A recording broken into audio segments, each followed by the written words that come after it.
Mesdames et messieurs, aujourd'hui, je vais porter la culotte et vous remonter les bretelles. Tout ça en même temps, puisqu'il semble qu'une femme sait faire deux choses à la fois. On y reviendra, mais ce n'est pas tout à fait vrai. Tout d'abord, il faut mentionner que porter la culotte est chose possible chez les femmes françaises seulement depuis 2013. Oui, vous m'avez bien entendu. Le 31 janvier 2013, date officielle de l'abolition de l'ordonnance datant de 1800 qui interdisait le travestissement. Considérant que le pantalon est un vêtement historiquement masculin, le porter devenait criminel. Bien sûr, vous allez me dire que nos figures féminines portaient la culotte en public bien avant 2013. En fait, on s'est mis à tolérer le port de ce vêtement chez les femmes durant les guerres mondiales, alors qu'elles devaient aller travailler dans les usines pour remplacer les hommes partis au combat. Comme quoi on tolère les femmes seulement lorsqu'on a besoin d'elles. La loi est alors devenue plus ou moins obsolète. Il reste que, légalement, les femmes auraient pu être emprisonnées pour leur travestissement. Mais j'imagine qu'il y avait des crimes de guerre un peu plus importants qu'un simple morceau de vêtement. La culotte, autrefois, était un vêtement strictement masculin. Les pères étaient les chefs de leur famille et le pantalon devenait un symbole d'autorité. Porter la culotte est une expression née au 18e siècle qui signifie avoir le pouvoir. Pouvoir dont on dénudait les femmes, sans mauvais jeu de mots. Mais ce n'était pas seulement vrai en français. En anglais, on dira « to wear the trousers ». En allemand, « die Hosen und Naven ».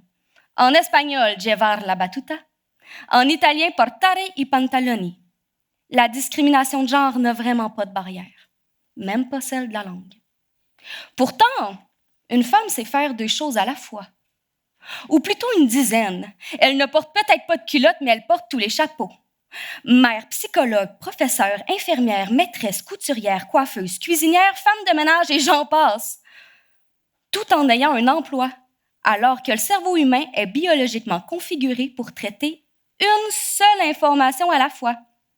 Et ce chez les hommes, mais aussi chez les femmes. Alors non, une femme ne sait pas faire deux choses à la fois. C'est juste une excuse pour déculpabiliser du surplus de tâches qu'on lui attribue au quotidien. Heureusement qu'en 2026, les femmes peuvent porter la culotte pour aller travailler.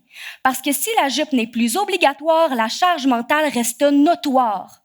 Au moins maintenant, elles ont des poches pour y mettre ce qu'elles doivent porter au quotidien. De toutes petites poches, par contre. Car les grandes sont réservées aux pantalons masculins. Toutes les femmes pourront témoigner de l'irritation ressentie lorsqu'elles essaient de glisser un peu de monnaie dans leur poche pour réaliser qu'elles sont fausses. Esthétique, cousu. Mais les femmes ne sont pas les seules à subir des injustices. Le patriarcat n'est profitable pour personne. Lorsqu'on dit à un homme que sa femme porte la culotte, ce n'est jamais positif, toujours péjoratif.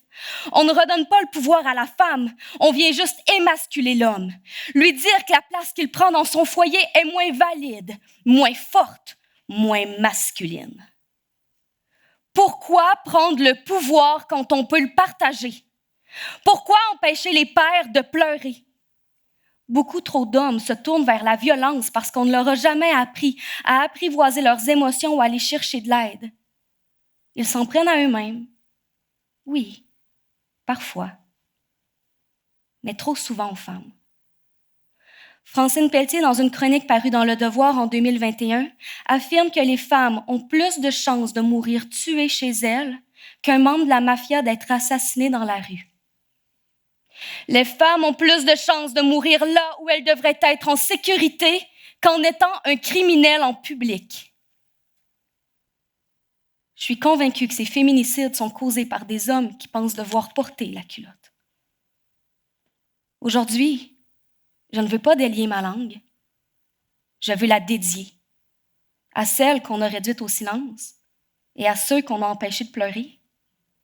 Parce que l'égalité des sexes ne consiste pas à porter la culotte, mais bien à accepter de partager le pantalon. Parce que seul, on va vite, mais ensemble, on va plus loin.